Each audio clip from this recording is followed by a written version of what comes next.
নমস্কার বন্ধুরা, chef Shrabani daily vlog চ্যানেলের পক্ষ থেকে সবাইকে স্বাগত জানিয়ে আজ আবারও একটা রেসিপি আপনাদের সামনে শেয়ার করতে চলেছি। আপনারা প্রথম থেকে পুরো ভিডিওটা শেষ পর্যন্ত দেখতে থাকুন। ভিডিওটি ভালো লাগলে একটা লাইক দিয়ে পাশে থাকুন ও বন্ধুদের সাথে শেয়ার করে দিন। চলুন তাহলে শুরু করি। তো দেখুন বন্ধুরা, আজ আবারও মুড়ি ভাজার ভিডিও শেয়ার করব। তার জন্য দেখুন শুকনো লাল চাল নিয়ে নিয়েছি। চালটা আমার আগে থেকে শুকনো করে রেখেছিলাম। এখন উনুনটা ধরিয়ে নেওয়ার জন্য দেখুন আমি কিছুটা কাঠগুঁড়ি উনুনের মধ্যে দিয়ে দিলাম। এই দেখুন এইভাবে দিয়ে দিয়ে এখন যে কাঠ কেটে রেখেছি সরু সরু করে, সেই কাঠগুলো দেখুন দেব। তার আগেই দেখুন পলিথিন দিয়ে দিলাম কিছুটা, কারণ পলিথিন যদি দেওয়া হয় উনুনটা এত সুন্দর ধরে যায় কাঠগুলো, আর একদমই কিন্তু নিভে যায় না। এই দেখুন এই পলিথিনের উপরে এখন শুকনো সরু সরু কাঠগুলো প্রথমে দিয়ে দিচ্ছি। আর কাঠ থেকে দু একটা ছোটো ছোটো যদি কাঠচালা ছাড়িয়ে নেওয়া যায় সেগুলোও কিন্তু দিয়ে দেওয়া হয়, কিন্তু পলিথিন যদি দেওয়া হয় আর কিন্তু কোনো কিছু লাগে না। তার আগে যদি কোনো বন্ধু আমার চ্যানেলে নতুন হয়ে থাকেন, চ্যানেলটি সাবস্ক্রাইব করে বেল আইকন হলে সেট করে দিন সবার প্রথমে আমার এই রেসিপি পেতে। দেখুন উনুনটা ধরিয়ে নিলাম আমি। এ দেখুন পলিথিনে একবার লেগে গেছে, আবার ওপর থেকে কিছুটা পলিথিন দিয়ে দিচ্ছি।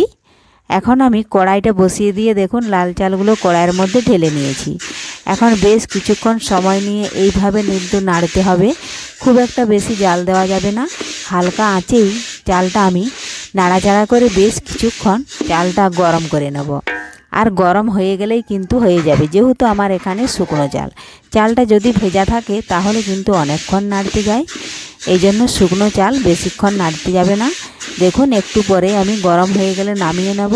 আর নামিয়ে নেওয়ার পর কিন্তু আবারও কিছুক্ষণ নাড়াচাড়া করব, কারণ লোহার কড়াইটা অনেকটাই গরম থাকে। যদি নামিয়ে নামিয়ে আমি রেখে দিই তাহলে কিন্তু মুড়িগুলো, নিচের চালগুলো কিন্তু অনেকটাই ফুটে যাবে।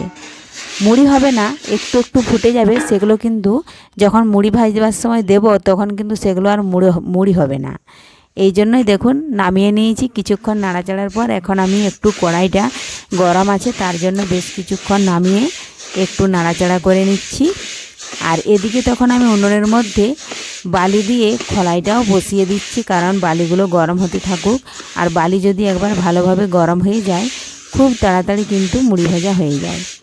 মুড়ি ভাজা সেরকম কোনো কঠিন নয়, তবে রোদ যদি দেয় তাহলে কিন্তু সহজ, রোদ যদি না দেয় তাহলে কিন্তু মুড়ি ভাজা কখনোই সম্ভব নয়। কারণ এই চালগুলো কিন্তু যদি আমরা এমনিতে ভাজা হয় তাহলে কিন্তু ভালো মুড়ি হবে না। একটু চালটা ভিজিয়ে যদি ধুয়ে নেওয়া হয় তাহলে কিন্তু শুকনো করলে মুড়িটা ভালো হয়। দেখুন এদিকে আমি বালি দিয়ে দিয়েছি।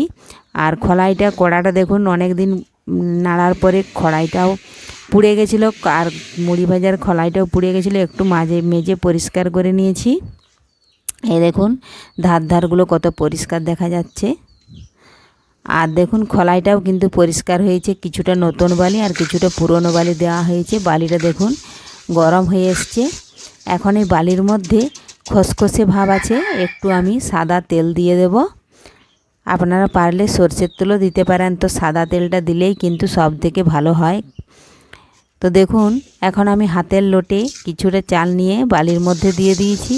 আর দেখুন কুচিগুলো এইভাবে একটুকু এদিক ওদিক নাড়াচাড়া করে ঘুরিয়ে নিলেই কিন্তু সমস্ত চালগুলো খুব ভালোভাবে মুড়ি হয়ে উঠছে। এখন এই মুড়িগুলো কুচি দিয়ে বের করে নিচ্ছি খুব সহজেই। এই দেখুন সমস্ত মুড়িগুলোই বের করে নেব, একটা মুড়িও পুড়বে না বা চয়ে যাবে না। এই দেখুন,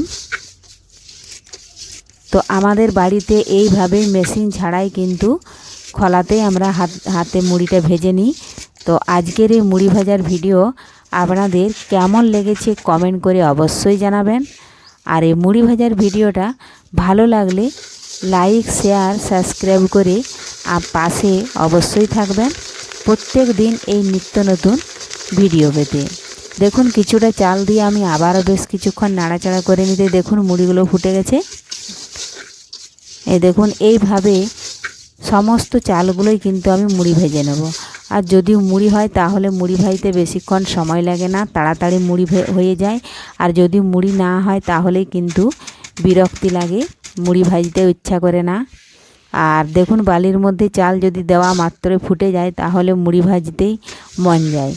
মুড়ি ভাজতে বেশিক্ষণ সময় লাগে না, একবার যদি কড়াইটা তেতে যায় আর দেখুন কাঠের উনুনে, মাটির উনুনে কাঠের আঁচে ভাজছি। দেখুন কাঠগুলো কিন্তু একরকম জ্বলছে, খলাইটা কিন্তু ঠান্ডা হওয়ার কোনো চান্সই পাচ্ছে না। এই রকম একই রকমভাবে জাল দিতে হবে আর মুড়িগুলো সমস্ত ভেজে নিতে হবে।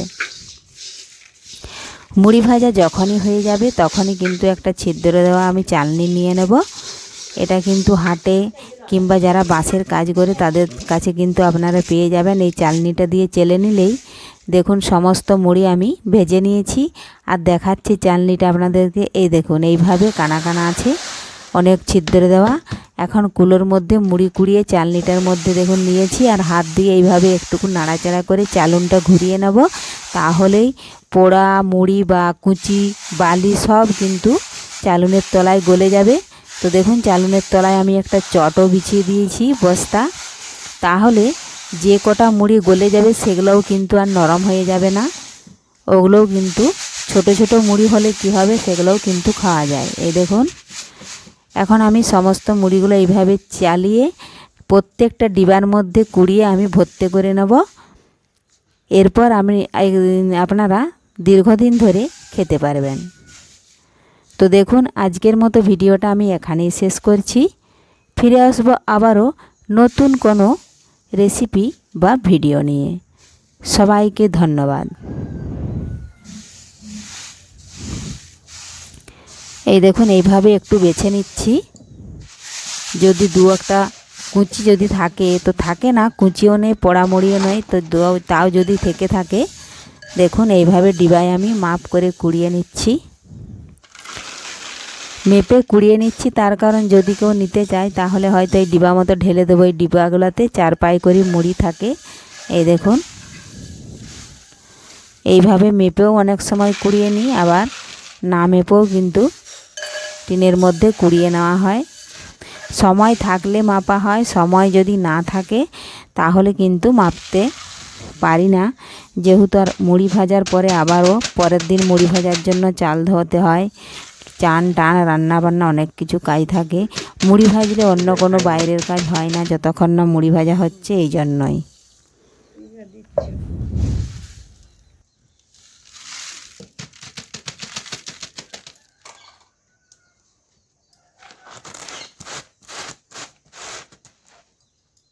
এখন দেবো, খুলে দেবো না, এমনি মাছ ভাজা করে দেবো।